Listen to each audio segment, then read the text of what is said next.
ሰላም ሰላም ቤተሰብ እንዴት ናችሁ? እግዚአብሔር ይመስገን እኔ ደህና ነኝ። ዛሬ የት እንዳለው ብነግራችሁ አታምኑኝ ቤተሰብ። እኔ አሁን ያለሁት ከስራ ባልደረቦቼ ጋር ለጥናትና ምርምር ስራ ኤርታሌ ነው ያለሁት። ወደ ኤርታሌ እየወጣን ነው። መኪናችንን እዛ ከተራራው ስር አስቀምጠን ፓርክ አድርገን አሁን የሚጨሰውን በነገራችን ላይ ኤርታሌ ማለት በአፋርኛ ኤርታ ሚን ጭስ ሲሆን ኤሌ ማለት ደግሞ ተራራ ማለት ነው። የሚጨስ ተራራ ማለት ነው ትርጉሙ። አሁን ኤርታሌ እየሄድን ነው። የምንሄድበት ዋናው ምክንያት ደግሞ ወደ በኋላ ነገራችኋለሁ ቤተሰብ። የስራ ቡድኑ ባልደረቦቼ አሁን ቀድመውኝ እየሄዱ ነው።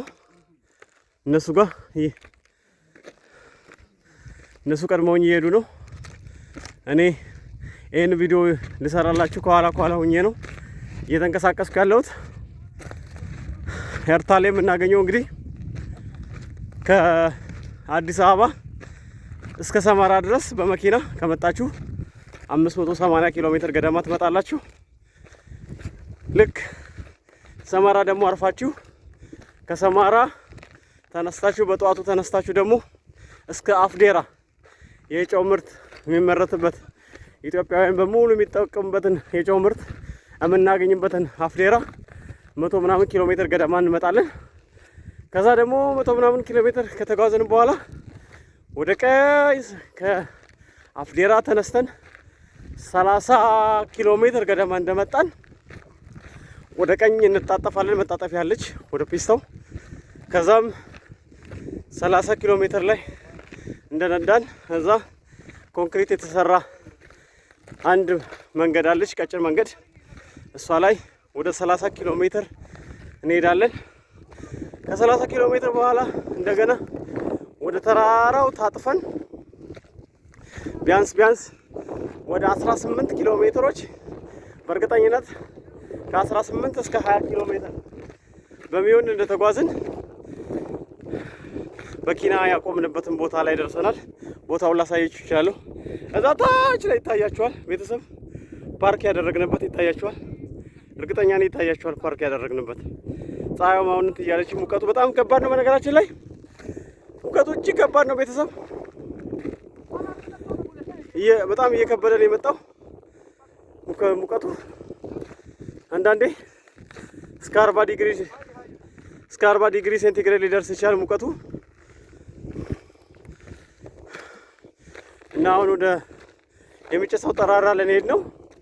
እንግዲህ ኤርታሌ ወይም የሚጨስ ተራራ በሚል በአፋርኛ ትርጉም የሰጠው ቦታ እንግዲህ በእንግሊዘኛው ላይቪንግ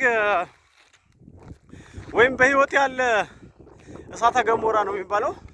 ላይቪንግ አርዝክ ላይቪንግ ላቫ ነው የሚባለው በእንግሊዘኛው።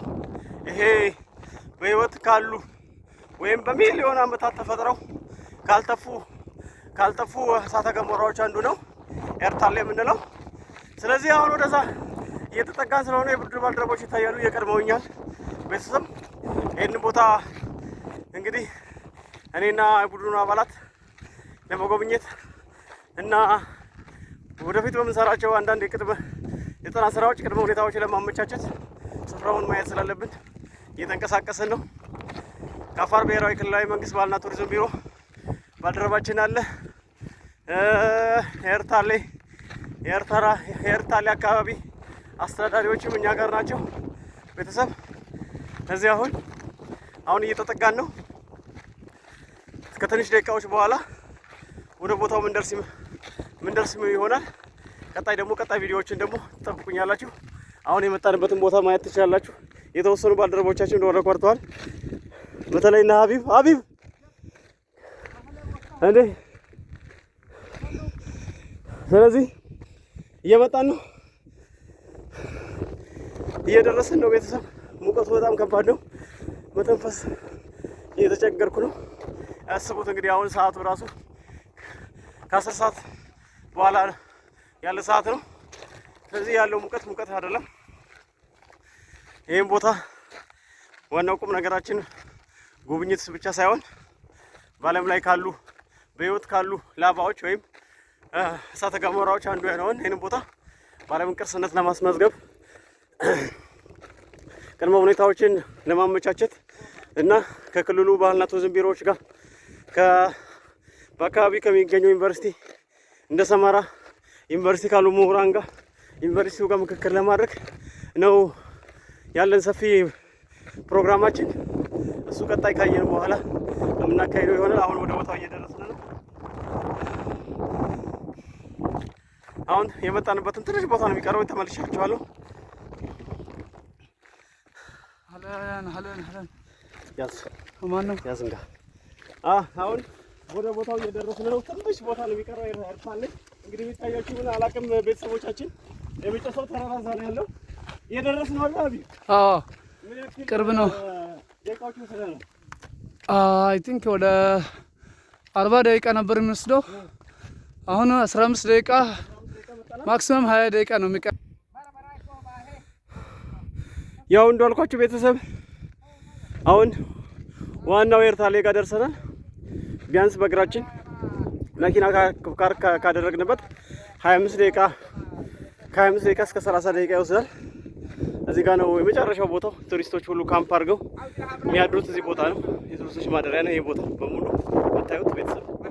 ይሄ ቱሪስቶች ቦታ ነው። እዚህ ጋር ነው ካምፕ አድርገው የሚያድሩት፣ ምግባቸው የሚያበስሉት እዚህ ጋር ነው። አሁን እዚህ ጋር በኋላ ኤርታሌ ይሄ ነው።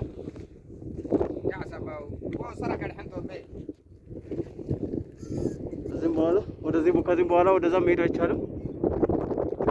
እዚህ ወደዛ በኋላ በእግር መጓዝ አይቻልም። ያያችሁት ነው